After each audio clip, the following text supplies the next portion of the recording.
We're talking about episodes of the Mary Tyler Moore Show. The next one is the Lars Affair. Well, the Lars Affair was, there was a party at Mary's house, and Lars takes one of the guests home from the party, who we've never seen. We never met Lars. He takes her home, and he doesn't come back till the next morning. And we wrote a character who was Sue Ann Nivens, who was the happy homemaker, and she just charms Lars. We never see it, we just hear about it. And of course, Phyllis is fit to be tied. And so that was just a show. And it was a funny show, but it was just a show. But Betty was so wonderful and so funny, and everybody loved her so much, she became, that we really brought Sue Ann in. It wasn't planned to bring her in, just more in that one show. But that's why I remember that show. It's because it was Betty White. It was just basically Phyllis's horror at her husband staying out all night with another woman. The next one is Mary Moves Out. I don't remember what year it was. It was somewhere around the 4th or 5th year, and I think we all decided, well, we got to do something to change the show, to get new things. So they took Mary to a new apartment, and there were two, or redecorated, I don't remember whether we went to, we couldn't have, yeah, we went to a new apartment. And there were two stewardesses in the next apartment who were going to become regular characters who would be in and out. One was Mary Kay Place, and the other was Penny Marshall. And somewhere in the middle of the rehearsal, Penny gets a call from her brother, Gary, that Fred Silverman wants to do a series based upon a character Penny and Cindy Williams had done on Happy Days, I think, called Laverne and Shirley. So that was it. I went to direct the first Laverne and Shirley, not the pilot, but the first one, because it was, I was off and Gary knew me and Penny knew me. And I remember coming home and saying, I don't think the show is going to make it. What do you remember about directing that first episode of Laverne and Shirley? I just remembered it was, I didn't think it was terribly funny. I don't know. Obviously, I was wrong about the series. Had you worked a lot with Gary Marshall? Well, Gary was one of the writers that Sheldon brought along, and Danny Thomas. They were very young, Gary Marshall and Jerry Belson, and they were just smart, good writers. And then I had done like one or two Odd Couples every year, and I'd worked on a pilot with Gary, which was not a, it was a happy experience for us, but it was called Me and the Chimp. And Ted Bessel, we had talked Ted Bessel into doing it. Gary had written it. It was really good. It was a presentation, because Gary's a good writer. And it had nothing to do with the chimp being human. This guy couldn't stand it. I mean, it was not what it became. But then when they sold the series, neither Gary nor I were there, and poor Ted was left alone. But so, yeah, I had worked with Gary, and I worked with Penny before. So back to Mary Moves Out. How was it decided that Mary should move to a new apartment? Just to change the scenery, get a new look. I don't remember being a part of that decision. I don't think I was. I think I showed up and they said, oh, we're getting a new apartment or something. Another episode which you did not direct is Chuckles Bites the Dust. Chuckles the Clown. Right. Everybody says that's my favorite show. I didn't direct it. What happened? This is the true story. I was going back to New York to do a show called Beacon Hill. And Ed Weinberger said to me, we've got a script or you to read, or you can do the first show with Eileen Heckert, who was a stage actress that I had seen and just thought she was so wonderful. She is a wonderful actress, and she was going to play Mary's aunt, and Lou falls in love with her, and it was her first show. And I read the script, and I thought it was a funny script, but I wanted to work with Eileen Heckert. Well, the story is that goes around is I was afraid to do the show, which is not the true story. I did have some comments. I remember telling Ed, I think so-and-so, such and such maybe have to change, which I think they did, but it had nothing to do with Mary laughing at a funeral. But that was it. I didn't direct it because I'd rather work with Eileen Heckert. That's it. And it was a great show. And it's probably the most famous Mary Tyler Moore show of all. Another episode was Mary's Three Husbands. Yeah, that was a fun show. What happens is they all have dream sequences about being married to Mary. And they're all in one, I think Lou and Mary are 80 years old or something, so they all had to get in aged makeup, and I can't remember what Murray is a starving writer, and they're very poor, and I don't remember what Ted's is, but it was a show that we did over about 3 or 4 weeks, because we had to do the show and then put them into the makeup, and we had to do that at separate times. And it was just sort of fun for them to be out of character, to play in their minds what it would be like being married to Mary. Now, this is one of the last episodes. It was like the third or fourth from last. Now, did you try to do different things for those last few shows, things that couldn't I be don't done during think the so. series? We knew always they talked about the last show.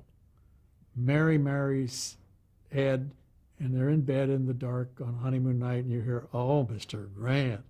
Well, eventually we just sort of all knew they weren't going to get married, and so the guys came up with the idea of Mary is complaining she can't ever find a real date that anybody she'd be comfortable with. Lou is complaining that, he doesn't like the women he's going out with. They're all dumb and they don't know him, and he has to make small talk. So somebody suggests to Mary, why don't you go out with Lou? So she asks him out. She asks him over for dinner. And he doesn't understand the whole point. I'm coming over and we're dating. And so he comes over for dinner and he's all dressed up and he brings her flowers. And he says the only ground rules is we're not allowed to talk about work. We can't talk about Ted. And they don't know what to talk about. They're so embarrassed. So then in the middle of dinner, he said, let's get this over with. He said, let's get what over with? We got to kiss. So they walk over to the couch and they start kissing. In the middle of it, they both start laughing. They're friends. They can't go past it. And she's back to calling him Mr. Grant and talking about Ted, and they're having a great time. So it was just one of those shows we had to deal with. We had to deal with that relationship and say it could never be more than it was. Was it a difficult show to direct? No, it wasn't a difficult show to direct. It was sort of a fun show. The only thing I remember it's funny. I remember there was one joke at the dining room table with Ed and Mary, and I said, if you do so-and-so, so-and-so will get a laugh. And Mary said, I don't think so. I said, trust me, it'll get a laugh. So we're shooting the show, and the table's there, and I'm standing right here. And they come to that thing, and it doesn't get a laugh. And all that happened is, I'll never forget, all that happens is Mary just looks up at me and goes right back to whatever she was doing. In effect, saying, it didn't get a laugh. And it didn't. This is actually a good place to talk about Mary's love life and how that was portrayed on the series. Well, it's funny. We never could find a proper leading man. All the years, and we had a lot of really good-looking guys and good actors, or guys who could do comedy that weren't quite attractive enough. The only one who really worked, interestingly enough, and it didn't work with Mary, but the audience really reacted, was Paul Sand, who the show was originally written for Bob Newhart. He's an income tax auditor. And he, for one reason or other, I don't remember, comes to our house to audit and just goes crazy over her. And Bob couldn't do it, so they cast Paul Sand in it. And the audiences, or the people watching the show, and everybody just loved him so much. And he got his own show. But we could never find the right guy until the last year with Ted Bessel. It's really interesting. The last year Ted came in, somebody who could get laughs and you could believe was with Mary. So it wasn't a matter of not trying. It just was a matter there was nobody that was either quite good enough comedically or something it just never happened. Ted did about 4 or 5 shows. Why did that not continue? Because it was the end of the season, end of the series. And whatever reason he left, I don't remember what the reason was. But we tried. I mean, they really tried to find, whether she would marry somebody or not, but to really have one romantic lead, and it never worked. Okay, let's talk about that last show. It was interesting. Leading up to the last show, I'd say about 4 weeks before the show, everybody was just fighting all the time. I mean, me and the writers, and the actors were not happy, and it was just not a good time. And so we all said, we better sit down and talk about this. So we started talking, and this and this. And Ted Knight said, don't you know we're all afraid of leaving each other? And it struck us, although nobody was aware, because it was maybe 5 or 6 weeks from the end. That's what was happening. We were all just anticipating every day is getting closer and closer to the end. And it was really a very interesting psychological thing coming from Ted. And we came to do the last show. And the last show is about, basically, a group of people who've been together for 8 years saying goodbye, knowing that they weren't going to be together again. And so the actors were acting what the reality was. And it was very difficult. And the writers couldn't write the last scene. What they did is all of them got together and wrote the whole script. So, I mean, no 1 or 2 people got credit. They all wrote the last script, except we didn't get the last scene because they couldn't bring themselves to write the last scene. So it was a very, very painful, difficult week in that every day was one last day. And they finally sent, like on a Wednesday, the last scene down, and it didn't work. And Betty wasn't in it, and there wasn't a lot of emotion. And somehow we tried it on the stage, and we just knew it wasn't working. So we called the guys down, and we said, Betty should be in it. What if so-and-so and so-and-so happened? And they went up, and Thursday night, they did a total rewrite, which we got on the stage Friday, which is show day. So we didn't have a lot of time to do it. I remember saying to Ed, first rehearsal, Ed has a line, I treasure you people. And he read it, and tears started streaming down all of our eyes. So I said to Ed, don't say that, don't do that. Don't say that line until the show. Just don't, it's too much of a killer. And Mary has this long speech. I said, the only direction I gave to her was hold off crying as long as you can. If you're crying, the audience won't be. Don't allow it to happen. And when we shot the show, I was looking in her eyes, and I could see the tears just starting to well up. And I started crying, and the audience was crying. And the end of the show, she walks out of the newsroom, turns the lights out, looks, and goes, and that's the ending. And she turned the lights out, and a dimmer man is supposed to turn them out. And he was so involved, he forgot. So she turns the light out, and nothing happens. So we had to go back and shoot that a little bit. But it was tough. Oh, it was a tough week. Because we were all feeling what the actors were playing. Do you think the series could have gone on? Yeah, sure it could have gone on. I think basically what happened is, Jim wanted to do films, and I think Ed's contract was up, and Ted's contract was up, and Mary just didn't want to do it without the same group. The Van Dyke Show quit, I think, after 4 years or whatever it was, because Dick wanted to do features. But I think if everybody had stayed, certainly it could have gone on. There was no reason not to. But it was probably the right time. But it was hard, very hard. What is your favorite episode of the series? I think my favorite one is the one where Lou sleeps with Sue Ann. And it was so funny. Gee, it was a funny show. And he's so embarrassed. Sue Ann naturally comes in with his socks. Oh, she was so awful. And the scene with Mary and Ed was I just loved that relationship. The pilot, the end show, you can't pick a favorite one. I mean, a pilot and a last show always have certain weight to them. And it was interesting because in the last show, the station boss fires everybody but Ted. And I remember we offered it to 3 or 4 actors, and they wouldn't do it. They didn't want to be the ones that fired WJM staff. It was interesting. But what happened right after the show, that's how this is continuing career unless you're finished with Mary Tyler Moore. I mean, I would like to go to Okay. Phyllis. I would like to talk about Phyllis and Rhoda, the All right, spin-offs. I'll come back to that. But just before we ended, Grant came to me and said they're going to do a pilot with Betty White, and we'd love you to do it. And I said, of course. I'd like to hear what the premise is. But Ed and Stan were so busy working on Mary, they hadn't written the show yet. And at the meantime, I got a script for soap. I had done a pilot with Paul Witt, Tony Thomas, and Susan Harris before. So I knew them and had liked them, and they sent me the pilot to soap. And I read this pilot and think, this can be one of the worst shows ever made or one of the best, Depends on if it's cast right, because it's really well written, but it's so different than anything I've seen.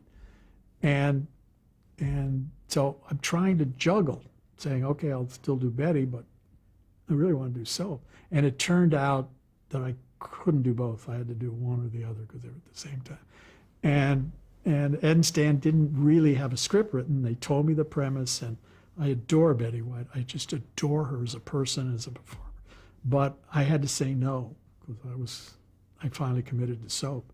And it was a very difficult decision because I felt in some ways, I was walking away from people I'd worked with and loved and wanted to help whatever way I could, but I couldn't turn down the pilot to soap. Okay, now, you want to talk about Phyllis? Yeah. It was a pilot that we did, and the Phyllis character was sort of an annoying character. So they smartly found this lady named Barbara Colby, who was going to be her partner, who could say to her what Mary had said and Rhoda had said and what the audience had said, not let her get away with her grandiose feelings about herself. And there are two things. One, this other character Barbara Colby had been on the Mary Tyler Moore Show. When Mary goes to jail, she was, for not telling a source in a news story, she was a prostitute who was in her prison cell with Mary, and she was just hysterically funny. So we knew her, and we cast her for this. And about the third or fourth show, there was a drive-by shooting, and just happened to get Barbara. And the show just never gelled after that. The other thing, and this is a Grant Tinker story, and I can tell you, I could do 5 hours on what a brilliant guy and wonderful human being he is. But I happened to be in the audience. We did the Phyllis pilot. It was not an 8 o'clock show. It was an adult show, although she had a daughter. It was not ever intended to be an early evening show, family hour show. And CBS slotted it that. And the first show that they wrote, the daughter goes away to college, Phyllis calls her dorm room, and a man answers. So the whole premise was Phyllis is panicked. She's sleeping with some guy, and he's living with her. And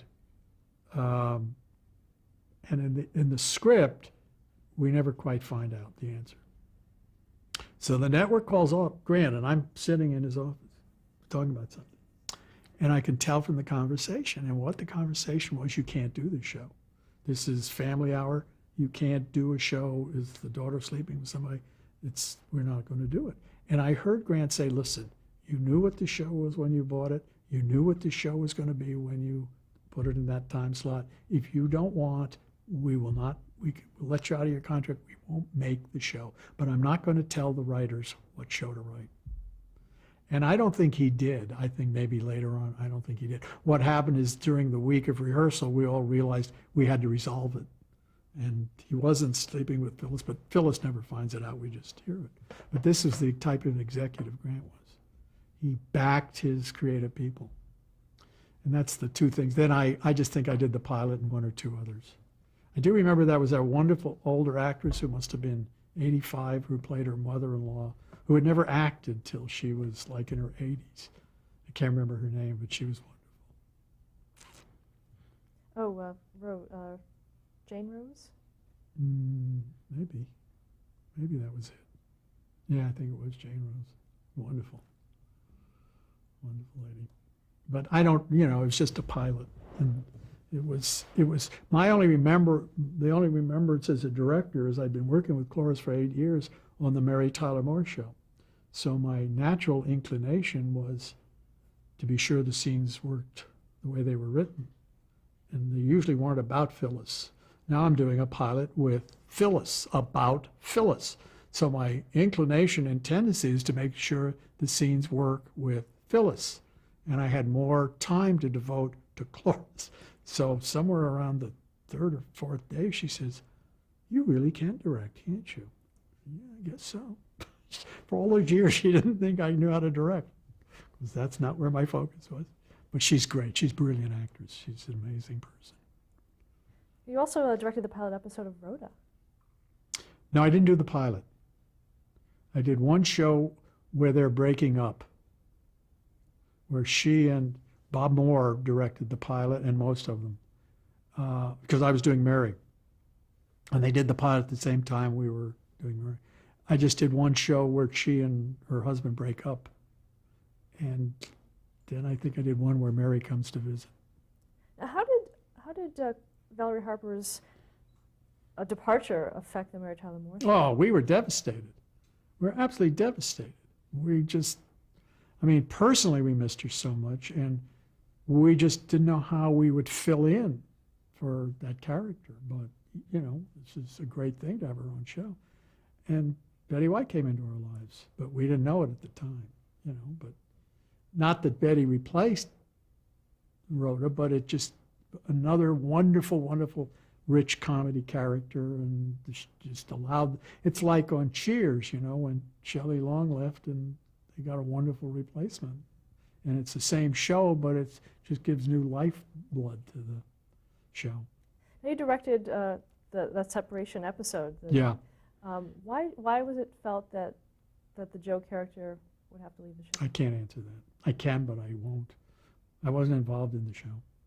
Whatever the problem was, I don't know. That's the only Rhoda. The other show, I did a Phyllis where Mary comes to visit. I got to do, so I only did the one Rhoda, that one Rhoda.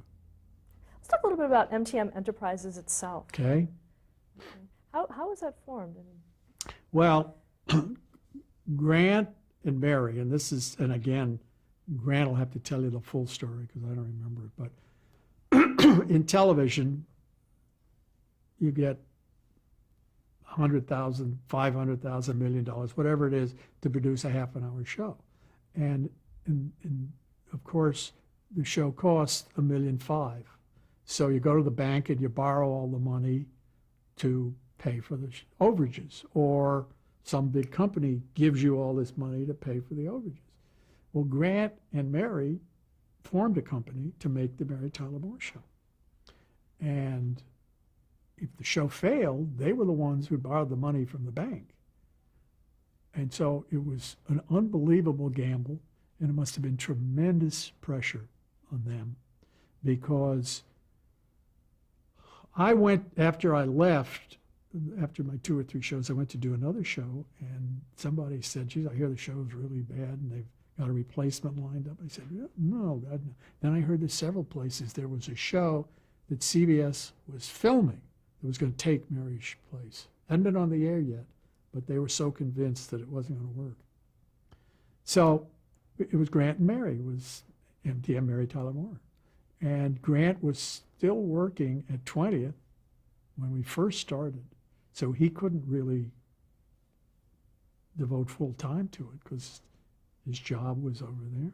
And he hired Jim and Alan, and he hired me, and just was the most, and is the most terrific person, and so wonderful to work with. He'd sit in the stands and see run-throughs, and then he'd say very quietly to somebody, "Can you get a better joke here, or would it be funny if?"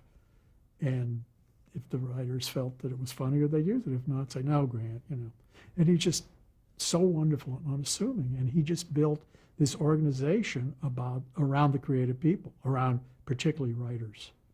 And he'd find people he trusted and say, "Go do the show. If you're getting problems, call me." Never interfered. Just the most wonderful guy to be around. I never had I mean, personally, it was just, I can't ever remember having an argument with Grant. And I can never remember Grant saying, this is my company, this is the way it's going to be. And then many, many, many years later, I became a partner in his company called GTG, and that's the way he still was. It was a new company, and he would still talk to people the same way that the writers, if that's what you really believe in, you have to write that.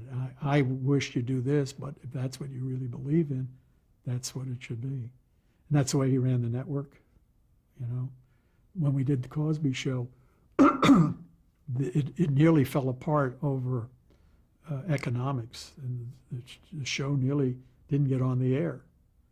And Grant was the one who said, he's worth it, make it work. I don't know how, I've never worked with anybody that's backed or the creative community thinks as much of as Grant. Did he have a certain style that he wanted his shows to have?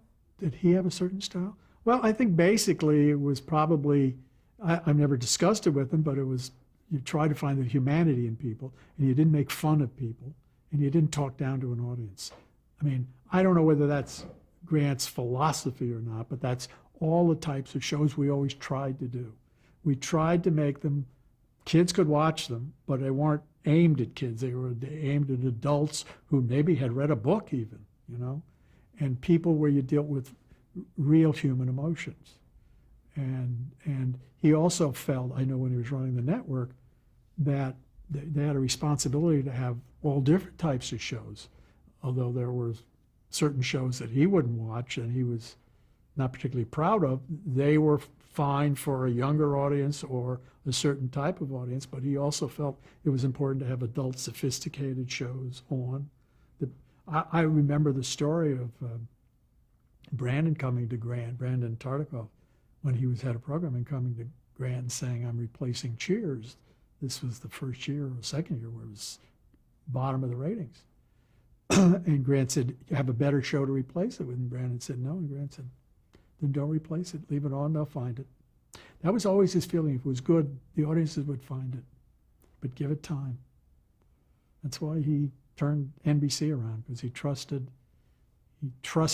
creative people, and he knew eventually he'd find the right, together, he and Brandon would find the right mix.